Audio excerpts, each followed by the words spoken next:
Bonjour à tous, c'est Claire et bienvenue dans cette vidéo où je vais vous montrer le grimoire féerique qui a été écrit par Valérie Mottet et illustré par Cathy de Lancey. Alors c'est un livre qui est édité aux éditions Pygmalion et derrière on peut voir Guide pour toutes les fées incarnées. Alors c'est donc un livre mass market qui est super joli. Alors je trouve que c'est bien de le présenter là avant Noël parce que ça fait vraiment un joli cadeau de Noël. Et donc on est sur ce thème de fées que j'aime beaucoup. Alors j'ai la chance d'avoir un exemplaire qui a été dédicacé par Valérie. Alors, on va regarder un petit peu le contenu de ce livre. Donc, une petite préface, une présentation des auteurs. Hop, est-ce que je peux vous montrer? Voilà. On a une introduction. Donc, ce livre renferme des conseils et des pistes de réflexion. Voilà, bien sûr, ça ne se substitue pas à la médecine ni à la psychothérapie. Vous allez voir, donc on est sur un thème féerique, mais on est beaucoup au niveau de l'esprit, du développement personnel, à travers donc ce thème de fées. Alors au niveau du sommaire, on a une petite partie histoire et tradition féerique, être une fée incarnée au XXIe siècle, avec plein de petits exercices justement de développement personnel. On a l'astrologie féerique avec les signes du zodiaque qui ont été renommés avec des personnalités de fées. Voilà, puis quelque chose sur les relations entre fées et elfes. Alors voilà, donc on va regarder la première partie. Donc on a une partie historique sur les fées. J'ai trouvé que c'était bien fait, que c'était super intéressant. Donc avec cette origine du mot fée, avec une étymologie qui est discutée, donc soit le latin fatal, la destinée, c'est pour ça qu'après elle va parler des Nornes, ou prophétiser. Donc après on a pour les Grecs, elles sont assimilées aux moires, personnification du destin, les filles de Zeus, etc. On a quelque chose... voilà, au niveau historique, au niveau aussi des... Hop, ah, non, si c'est bon. Au niveau aussi des fées celtes, donc on voit qu'il y a plusieurs aspects dans derrière ce mot fée, en fonction de l'endroit où on est, des périodes, et puis donc avec euh, des fées différentes. Elle parle aussi de la légende arthurienne. Donc là, donc ça c'est les créatures du folklore notables. Des fées aux quatre coins de la planète, du Moyen-Âge à nos jours. Voilà. Et puis il y a quelque chose aussi sur un petit mot sur quelques fées des légendes arthuriennes, en tout cas celles qui sont les plus connues. Alors après, on a un petit mot sur les fées modernes. Voilà, donc un peu enfin, un petit texte, je trouve, super sympa. Où est-ce qu'on les trouve? Qu'est-ce qu'elles mangent? Qui sont leurs amis? Des fées célèbres. Fées et sorcières, avec un petit texte. Donc les légendes et les textes ont pris l'habitude d'opposer fées et sorcières. Pourtant, elles ont énormément de similitudes. Ça, j'ai trouvé super intéressant aussi. Des clés féeriques. Donc là, on est sur le calendrier païen. Des petits conseils.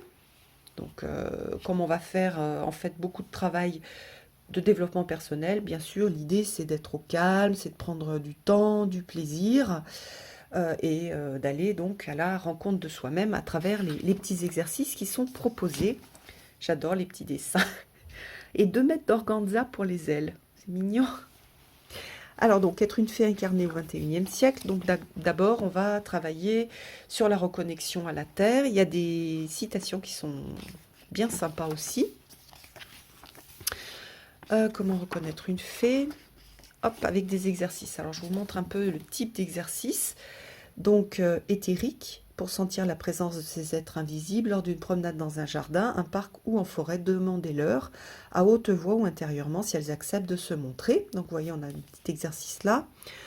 Au niveau incarné, donc pour aller à la rencontre d'une fée incarnée, donc dans la matière, réfléchissez aux femmes qui vous entourent et qui pourraient correspondre à cette description de la fée, tant physique que par son caractère. Donc ça, on va utiliser la partie précédente pour faire ce travail. Et après, donc, bien s'incarner, bien s'ancrer. Donc, hop, chaque fois, poussière de fée. Donc on va être au calme, on visualise une fée de petite taille qui déverse sur soi une poussière de fée scintillante. Et puis on a aussi un travail sur la connexion à la Terre. Donc à chaque fois, sur chaque thème, donc ici c'est l'intégrité, on va avoir des propositions de travail. Voilà, ici on a écouté son cœur, appréhender la vie amoureuse, avec des exercices de déclaration, des dons d'amour, des questions à se poser. Vous voyez qu'il y a un petit aussi un marque-page. Vraiment, c'est vraiment un bel objet, je trouve. Il y a un joli travail d'édition aussi. Pardonner. On va travailler sur le pardon avec un exercice. Donc, on va écrire une lettre où on demande pardon pour tout ce que on s'est infligé et tout ce que l'on a autorisé à notre rencontre. Donc, c'est un pardon vis-à-vis de soi-même. Voilà, j'entends déjà certaines parties égotiques exprimer qu'elles n'ont rien à se pardonner. Écoutez ces résistances en vous, ne les jugez pas. Vous n'êtes probablement pas encore prêt, etc. Donc, c'est voilà, ça c'est très très développement personnel, mais il y a tout le monde féerique autour qui permet d'accompagner, d'aider, d'introduire ce travail que l'on va faire sur soi. Voilà, là c'est-à-dire aimer. Qu'est-ce qu'on a d'autre? S'émerveiller. Petit thème sur l'émerveillement. Donc Socrate, la sagesse commence dans l'émerveillement. Des petits exercices à nouveau. Remercier. Et puis donc à la fin, on a un index féerique avec des explications. Donc par exemple, là on a quelque chose sur la méditation, un petit texte sur les flammes jumelles. Après, vous allez prendre les choses qui vous parlent, c'est-à-dire, par exemple, moi j'ai une vision des flammes jumelles un petit peu différente de ce qu'on peut voir dans la communauté, on va dire, générale de maintenant. Donc, je ne vais pas forcément utiliser ça, mais il y a plein d'autres choses qui me plaisent. Et donc, elle a mis aussi des références de livres. Alors, ça permet d'avoir aussi une idée des choses qui l'ont touchée et à partir desquelles elle a développé sa pratique et ce travail et ce partage. Donc on a Deva Premal, dont j'adore la musique, il y a Dorine Virtue, il y a Diana Cooper, Deepak Chopra, que j'aime beaucoup aussi. Alors sur les flammes jumelles, il y a une référence à un tarot, la pensée créatrice, Shakti Gawain, bon ça je la connais pas, le langage du cœur. Donc chaque fois un petit, comment dire, une petite explication sur la puissance des mots et une référence.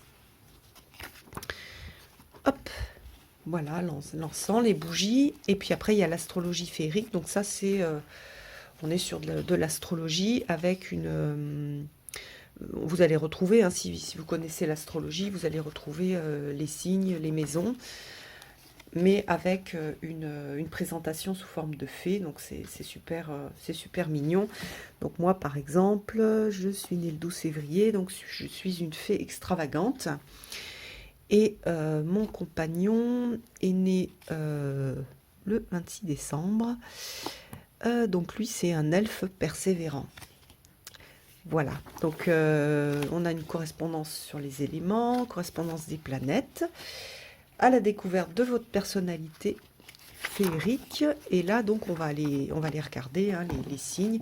Donc, si je regarde la fée extravagante, C'est certainement la plus anticonformiste. Donc là, on retrouve hein, exactement le Verseau. Elle est charismatique, mais elle peut redevenir une enfant si elle ne parvient pas à obtenir l'attention de son entourage.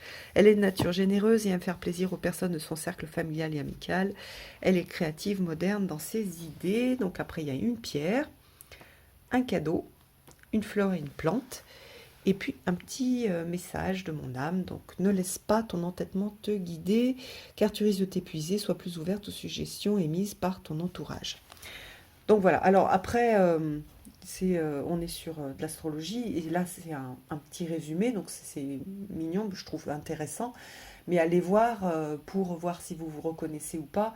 L'ascendant, notamment quand on vieillit, l'ascendant prend de plus en plus d'importance.